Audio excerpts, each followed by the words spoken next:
The imperial spire of Dragonling pierced the clouds like a burning spear, its obsidian scales shifting with living fire. For millennia, dragons had ruled from those halls, creatures of sky and flame, old as the mountains and proud as the stars. No human had ever set foot past its lowest gates. And certainly no human had ever touched a royal dragon hatchling. Until the day everything changed. Beginning, the girl who served dragons.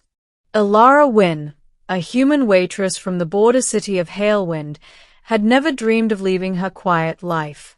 She had grown up among steam vents, neon-lit bazaars, and sky bridges crowded with vendors from a dozen species. Tourists came for dragon forges, dragon silk, and dragon relics. But dragons themselves rarely came down from their spire. Except on the morning Ilara's life unraveled. She had been working the early shift at Skyhold Tea and Ember, pouring bright sapphire tea for customers, when two armored drake knights strode through the door. "Human Ilara Wynn," one announced, voice crackling like a hearth fire. "You are summoned by the Imperial Spire." Ilara froze mid-pour. "Me? Why?" I didn't. "You will come," the knight said simply. There was no arguing with dragon law. Minutes later, she was in a transport wingbeast, flying toward the shimmering spire that no ordinary human ever entered. Her heart hammered as the spiraled gates opened, revealing vast halls plated with molten gold veins and echoing with ancient power. The knights led her through corridor after corridor until they reached a chamber dimly lit by soft emberlight. A cradle rested at its center. A cradle, and inside it, a tiny dragonling no larger than a house cat. Its scales were dull. Its wings limp. Eyes half-lidded. A soft whimper escaped it, weak, pained. Ilara felt her breath catch. A royal drakeling, disabled? Before she could speak, the air shimmered with blistering heat. A massive shape descended from the shadows, horns crowned in fire, wings arcing wide enough to eclipse the chamber. The Dragon Emperor himself, Kael'tharion the Eternal Flame. His golden eyes pierced her like spears. "You," he rumbled, "will tend to my son." "Me?" Ilara whispered. "Why me?" "Because," the Emperor growled, lowering his head until she felt his breath, "you did what none of my healers, none of my scholars, none of my dragon sages could." Ilara blinked. "What did I do?" "You touched him," Kael said quietly. And then she realized. The tea shop. The small dragonling she had comforted when it wandered inside lost and frightened 3 days ago, pressing itself to her apron until its handlers frantically retrieved it. "That dragonling." She swallowed as the Emperor continued. "He calmed in your arms." He breathed easier. His fever broke. No dragon, no human, has ever eased his suffering. His gaze burned deeper. "Explain this." Ilara looked at the trembling hatchling. "I don't know how," she said softly, "but I can try." Middle, the waitress and the broken prince. They left her alone with the hatchling. Ilara gently lifted him from the cradle. His body was warm, too warm, his breath shallow. He struggled to move his wings, but they dragged uselessly. "You poor little one," she whispered. He pressed his snout to her chest, trembling. The moment her hands cupped his tiny body, the flickering emberlights brightened, responding to the hatchling's pulse stabilizing. A soft purr vibrated through him. High above, the Emperor silently watched from the shadows. Over the next days, Ilara stayed inside the nursery chambers. She fed him, bathed his scales with warm mineral water, held him when he woke crying.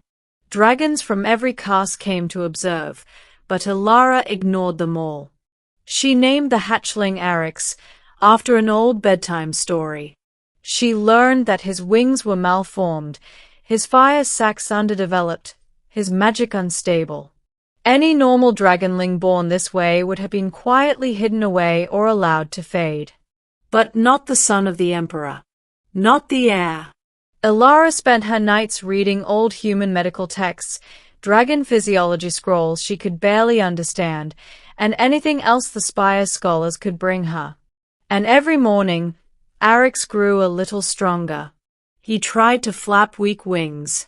He tried to roar, only a squeak came out. He tried to walk, falling into her arms every time. And every time, she lifted him, guided him, whispered encouragement. Word spread through the spire. The human is healing the prince. Kael'tharion visited more often. At first he said nothing, only watching, massive, terrifying, unreadable. But gradually he began to ask questions. What do you hum when you hold him? Why do humans rock their children? Why do you smile when he fails? Ilara answered honestly. His not failing, she said, stroking Arix's back as he tried again to stand. His learning. And his brave. Brave? Kael repeated, baffled. He is weak. Being weak and still trying anyway, that's the bravest thing in the world. The emperor went silent for a long time. Something cracked open in his gaze. For the first time in centuries, he did not see his son as a doomed heir, but as a child. The crisis, the royal council's decree. Just as Arix began taking his first wobbly steps, the High Dragon Council delivered their verdict. A disabled heir cannot rule, they declared. The child poses instability to the empire. He must be removed from succession, or removed entirely. Kael'tharion's roar shook the spire. You would demand the death of my son. He is suffering, the elders argued. A mercy ending is tradition. Ilara stepped forward before she realized what she was doing. No.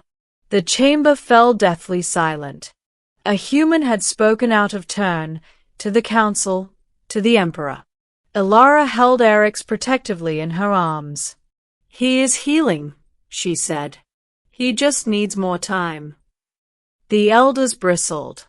Human sentiment has clouded the emperor's judgment. Another elder sneered. A dragon saved by a human? Unthinkable. Arix whimpered at the raised voices. Ilara shielded him. He's scared. Kael looked between the trembling hatchling, the hard-faced council, and the human girl who had done what none of his thousand-year dynasty could. And something ancient shifted inside him. Enough, he growled. Flames spiraled around him. The council's decree is void. Kael'tharion, an elder began. My son lives, the emperor said. And the human stays. The chamber shook as dragons erupted into arguments, tradition versus compassion, purity versus change. Kael turned to Ilara. Take Arix, he said quietly. Go. Now. She fled with the hatchling in her arms as the roar of political war exploded behind her. Climax. The attack on the nursery. That night, assassins struck. Traditionalists, dragons who believed Arix's survival would doom the empire. Ilara woke to the sound of claws scraping stone. Arix whimpered. Shadows loomed. 3 rogue drakes burst into the chamber, eyes red with zealotry. Eliminate the defective heir, one hissed. Ilara's blood ran cold. She held Arix tight and stood her ground. Over my dead. The walls exploded. A hurricane of flame incinerated the attackers before they reached her. The emperor landed between her and the intruders, eyes blazing with fury. His voice shook the stones. No one touches them. Them. Not just the prince. Ha. Ilara fell to her knees, trembling with adrenaline. clutching the sobbing hatchling. Kale lowered his massive head. Were you harmed? No, she whispered. But Eric's. The Emperor gently nudged his son with his snout. Arix nuzzled him back. Then Kale looked at the destroyed chamber and made his decision. Ending a new empire. At dawn, Kale Therion addressed the entire dragon race from the highest balcony of the spire, Elara standing beside him with Arix perched in her arms. My people, he thundered, our strength has never come from perfection. Our fire burns because we fight, because we aspire, because we rise even when broken. He gestured to Arix. My son is not weak. He is the future. A future that requires change. Then he placed a clawed hand gently behind Elara. And change has come from the most unexpected of allies. Gasps echoed. A human, standing beside the Emperor. Dragons stared, thunderstruck.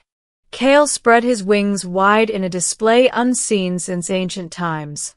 This human saved the prince. She showed me that compassion is not weakness. That patience is not failure. That life is worth fighting for. He turned to Elara, voice soft enough only she could hear. And she showed me what it means to be a father. Elara's breath caught. Arix climbed onto Kale's foreleg, chirping triumphantly. The Emperor raised his son for all the Empire to see. From this day forward, Kale declared, my heir lives. And the human Elara Wynn is named Royal Protector of the Hatchling Prince. The dragons roared, some in shock, some in defiance, many in awe. Elara stood tall. Arix flapped his tiny wings, not well, not perfectly, but enough. The Emperor looked at her with a softness she never expected from a creature of fire and legends. You changed his life, he said. You changed mine, she whispered back. High above Halewind, beneath the blazing sunrise, the three of them stood together. A broken hatchling learning to fly. A human who loved him fiercely. And a dragon emperor who finally understood what true strength really was. A new chapter had begun. Not of domination, but of family. And the empire would never be the same again.